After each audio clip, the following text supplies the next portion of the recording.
And welcome everyone. Charles Moscowitz here. Thanks for joining me. Cliff Kincaid is my guest. Cliff is an author. He's a conservative political activist. He's written a whole plethora of excellent books. Um, he is hosting the website Americans Survival, and he's got a really controversial article up there right now, From One Plantation to Another: The Tainted Red Legacy of John Lewis. Cliff, thanks for joining me. Charles, great to be back. Thanks for inviting me. So there's a great deal of reverence and accolades being paid to the late Representative John Lewis. There's enactments in Selma, Alabama, at the Pettus Bridge, and there's formality. Just as a little sidebar, I think a day or two after the passing of John Lewis, civil rights activist Charles Evers, the brother of the late Medgar Evers, passed away, and he had a lifelong history of activism as a political rights leader. Not mentioned by the press, I suspect, because he was a Trump supporter. But here we are with John Lewis and this kind of veneration. It's almost like this induction into a secular version of sainthood. Talk a little bit about John Lewis and who he was, what his background was. Certainly, he was a civil rights activist, and I give him credit for that. Civil rights is a great and noble cause. We all support that. But I submit that he really betrayed the cause of civil rights. Now, I don't want to be accused of not giving him due credit for going over that bridge back in 1965, standing up for civil rights and getting hit over the head by the police. That took a lot of courage. But he's not the type of person who walks on water. He had some serious flaws. And I do question all this attention. I'll just quote from the New York Times today. John Lewis is the first Black lawmaker to lie in state in the Capitol Rotunda, civil rights icon, referred to as the conscience of the Congress for his moral authority. And then, of course, we have this section. President Trump is not scheduled to attend to view the casket at the Capitol. And this is going to be, mark my words, Charles, the next big scandal. Of course. President Trump not going to visit the casket. And of course, what the stories leave out are the flaws, the controversies involving John Lewis. Among other things, Congressman Lewis had basically accused President Trump of being a Russian agent. Yes, he did. I think that President Trump is actually quite courageous to not do that. Going to the casket would have been the easy thing to do. But the fact is that Trump doesn't play ball like that. I mean, Lewis was extremely critical of Trump. I mean, in a way that was well beyond appropriate for an incoming president, even before he took office. And Lewis, he was a partisan Democrat. Like most Right. Democrats, he relied on the basis of that bogus Trump-Russia dossier to conclude, in Lewis's words, that Trump was an illegitimate president. And he, Lewis, and many others followed his lead because he's the conscience. They refused to go to Trump's inauguration. Well, that needs to be told. That part of the story needs to be told, that Lewis jumped to conclusions, erroneous conclusions, false conclusions about President Trump. But the article, the long article, it's I think about 2,500 words that I've put up on my website, usasurvival.org, goes into something else that is even more bothersome, at least to me. Yes. And that is how Lewis, back in 1965, had attended an event in honor, a tribute to Paul Robeson, Right. who was a Black communist. He concealed his Communist Party membership when he was alive. It came out later, according to the party itself, that he had been a member. We knew, according to Black communists who had joined the party and left, such as Manning Johnson. Nobody's probably heard of Manning Johnson, but talk Of about course not. courage. Yeah. Talk about bravery. Manning Johnson broke with the Communist Party and verified under oath that indeed Paul Robeson was a Communist Party member. But it goes even beyond that. And let me, by way of background, this is the famous article in Freedom Ways magazine. This was really a communist publication financed by money from the Chinese and Russian Communist Party at the time. And you'll see this is an article, actually the transcript of a speech that John Lewis had given in 1965 about Paul Robeson, called Paul Robeson, Inspirer of Youth. Mm-hmm. Now, not only should people have known or suspected at the time that Robeson was a communist, but he was outspoken in his devotion to the mass murdering Soviet dictator Joseph Stalin. And in fact, the only thing I can recount specifically about Robeson was from, I believe, David Horowitz's book, Radical Son, where he recounts that Robeson in the late 1940s was in Moscow visiting Stalin. And while he was there, he was supposed to do this public relations bit about the great, art community and how liberal it was. And he met with several artists, including Yitzhak Pfeffer, who at that time was being investigated by the Cheka, or whatever they called it at that point. And Pfeffer was afraid to even speak too loudly because he knew the room was being bugged. And he made a symbol like he was going to be losing his life. And could Robeson help? And Robeson never said a word about it. Went back to the States, said nothing, and Pfeffer and a lot of other people were executed. So, just to show you how extreme he was, I mean, in terms of being with Stalin and not, being an apologist for Stalin. I mean, I think there's probably other stories like that as well with regard to Robeson. And he later got the Stalin Peace Prize. He stuck with Stalin through the Hitler-Stalin Pact, whereas other communists who were in the party, they saw that happen, they got out. But not Robeson. He stuck with this mass murdering dictator. And that's why it's so important to bring this up. I mean, can you think, Charles, if there was a politician who was close to a top Nazi figure, some figure in Hitler's regime, or who was an apologist for Hitler, had that flaw in his character, do you think that politician, that American politician, would be honored like Lewis is today? If it was Alger Hiss, yes. I mean, there's a new book that's just out about, by the way, Senator Joe McCarthy, that I'm interviewing the author next week, who hates McCarthy, and he's a typical liberal. He was a bully and all that.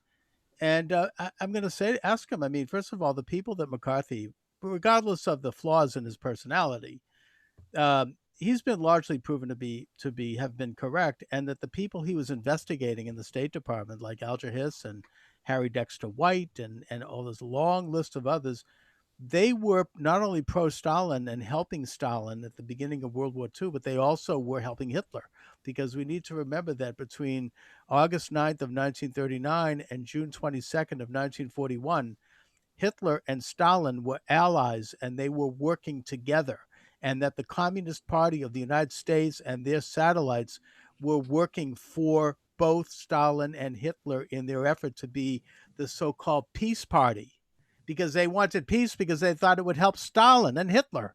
They were sabotaging the American armaments at the time, too. You're right. And Robeson stuck with Stalin through the Hitler-Stalin Pact.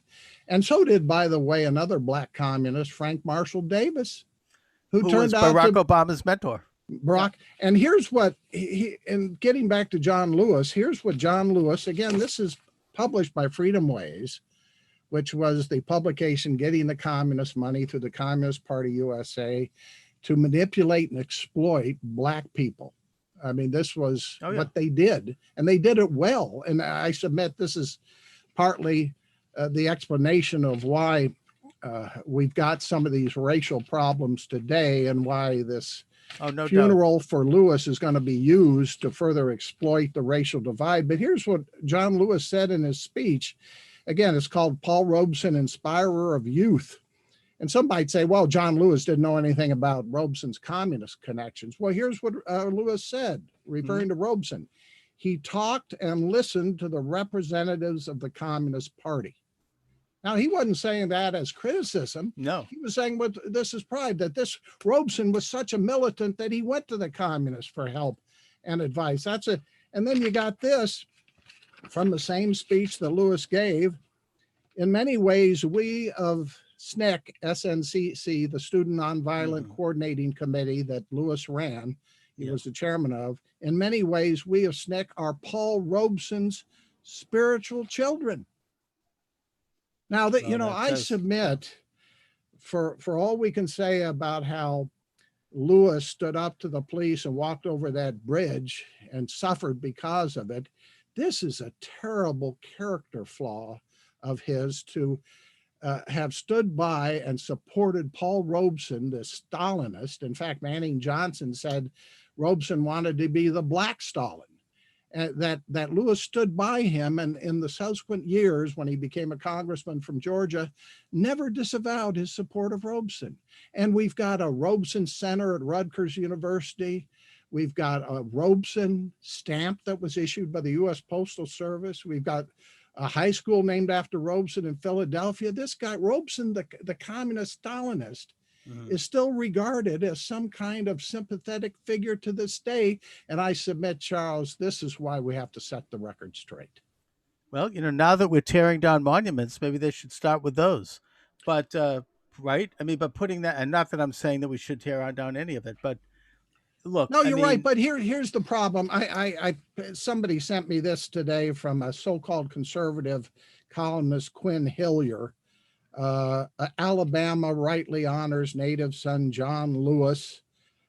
He calls him peaceful, patriotic, and so on and so forth. Well, I find it incredible that so few conservatives in the media are willing to tell the truth about John Lewis.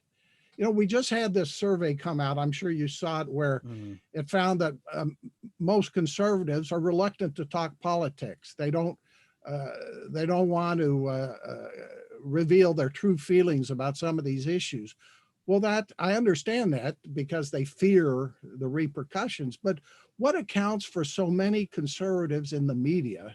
Certainly not you. I mean, you're willing to talk about these things, but Absolutely. conservatives like this guy Hillier, conservatives on Fox News, who are unwilling to tell the truth about Lewis's promotion and support for the Stalinist Paul Robeson. Why are they so afraid? Well, I mean, it's awfully ugly out there right now with the rise of this fascistic movement where you have to bow and scrape and say Black Lives Matter.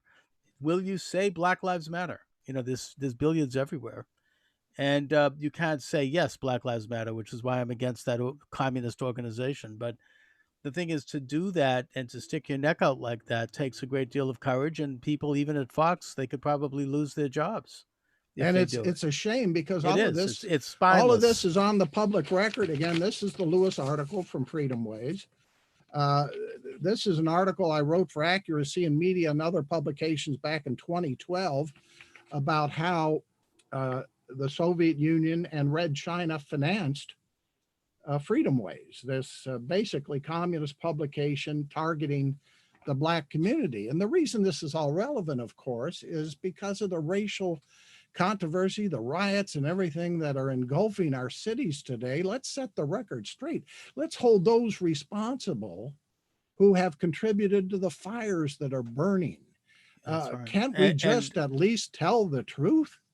And we should note that those fires are burning down black businesses. They're looting black stores. They're burning black houses. They're killing black people. So, who really does care about black lives? But, going back to John Lewis and the communist infiltration of the black community starting probably after World War II and on into the 50s, uh, I haven't done a lot of research in terms of what their agenda was. My suspicion is that, as you say, they played the dialectical game. They wanted to develop race identity from both blacks and whites, and they wanted to create conflict, because that's how the dialectical process that communism is based on.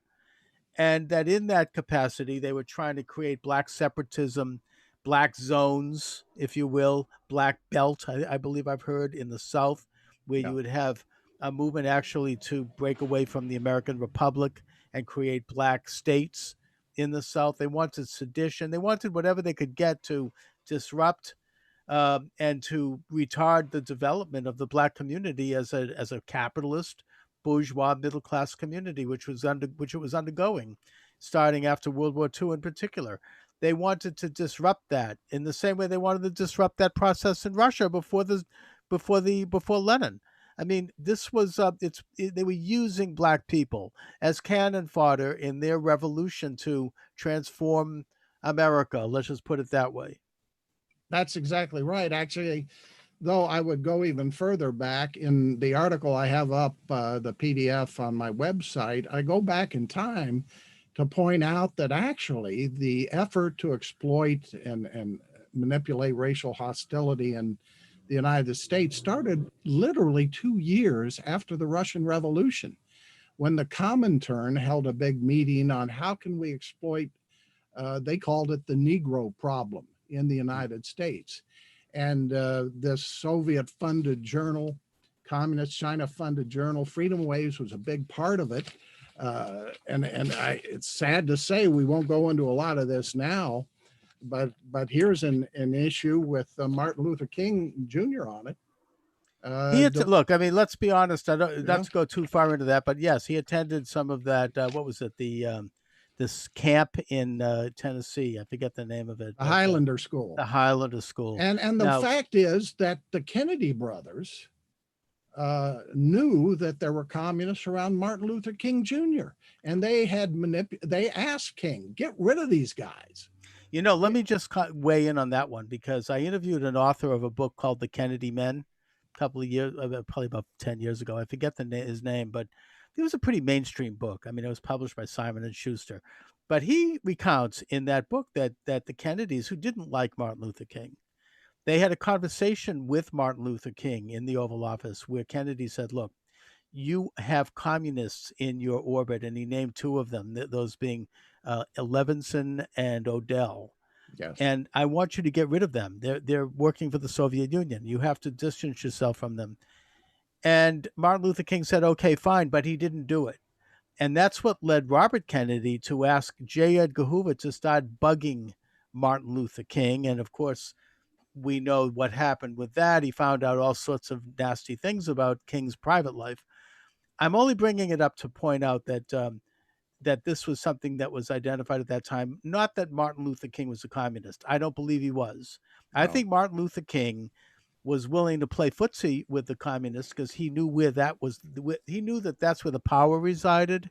He knew he wanted to bring up his movement, which was, I think, a good movement, a nonviolent movement.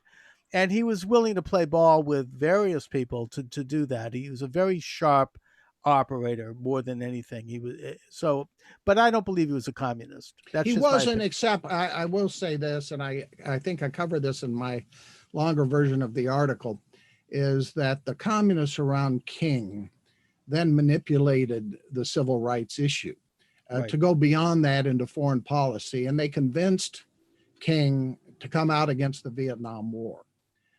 And that was a big change because Right. prior to that, King had been focusing on civil rights for blacks and other minorities, a great and noble cause. But the communists said, no, we're going to use you to try to decrease support for American involvement in the effort to stop communism's advance in Southeast Asia. And the rest is history. The That's right. Democrat run Congress cut off aid to South Vietnam. 55,000 Americans lost their lives in vain. And Vietnam today is ruled north and south by the communists. It's a communist dictatorship. And frankly, King's speech played a role in that debacle, that fiasco. And this is why it's so important for the truth to come out. I agree. Black or white, we should want the truth, but you can't find the truth anymore. It's so hard, even though I had written about this Lewis speech again back in 2012. It's available. People can find it. Why hasn't anybody ever asked? Of course, That's it's because too late now. it's a hot potato. And also, It's I a mean, look, hot, and they don't want to be accused. See, if conservatives bring this up, we'll be accused of racism for saying well, we to could, John Lewis, why did you support? And by the way, here's another important point about Paul Robeson. He was a gifted entertainer, right, great singer, sure. just a tremendous individual, many talents, knew many languages. He took advantage of many opportunities that America gave him. Uh, he graduated from Rutgers University, and then he got a law degree from Columbia School of Law. I mean, he took advantage of all these opportunities when they would pull him in to talk about his Communist Party membership. He'd say either he lied about it at one point, or then he'd say, "Oh, I take the fifth." So he'd take advantage of our own Constitution to protect his subversion. Oh yeah, So, yeah. and then, but what does he do in return? He goes up to the United Nations with members of the Communist Party. These were open members. And he submits a petition to the United Nations charging America with genocide Yeah. of Black people. I think if and when they charge us with racism, having something against black people, which they will do, and they have a monopoly, almost a propagandistic monopoly on how that charge is applied and to whom. I mean, I counter that by saying, who are the real racists? Who are the people who supported policies that destroyed or seriously damaged the black community and the social fabric of black people, starting in the 1960s with welfare programs, with these big schools that poor black kids had to go into that were taking away phonics and teaching them, behaviorism, by removing the black father from the family through these programs, by introducing crime and, frankly, drugs. That's a whole different subject. Destroying the black church by paying off ministers so they could set up abortion clinics, which was what the Negro Project was all about. And, destroying black entrepreneurialism with bad business philosophy, high taxes, regulation, and all the rest. Who hurt the black community? I mean, who are the real racists here? You know?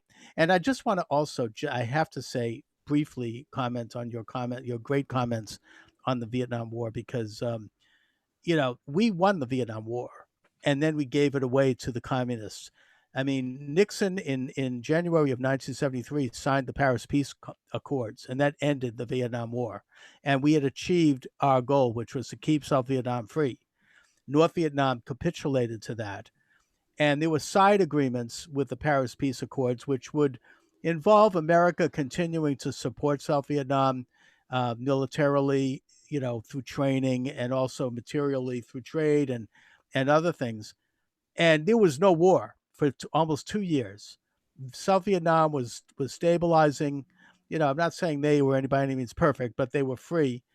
And then when Nixon was impeached in mid '74, Congress turned over to very liberal Democrats in that election. This was the election of '74, and in comes all these new left wing Democratic senators like Joe Biden, by the way, and Leahy, and all the rest of them.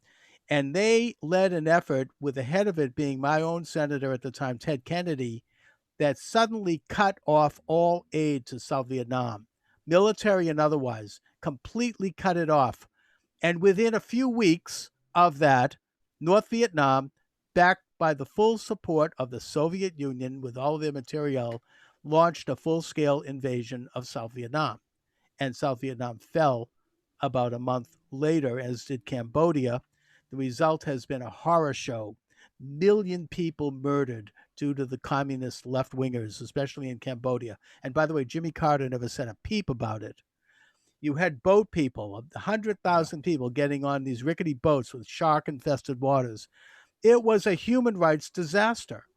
It was. And And the only thing I'd add to that, Charles, that's an excellent timeline, is that the Congress cut off aid to South Vietnam after a caucus in the House of these really radical left wing members. It was then called Members of Congress for Peace Through Law.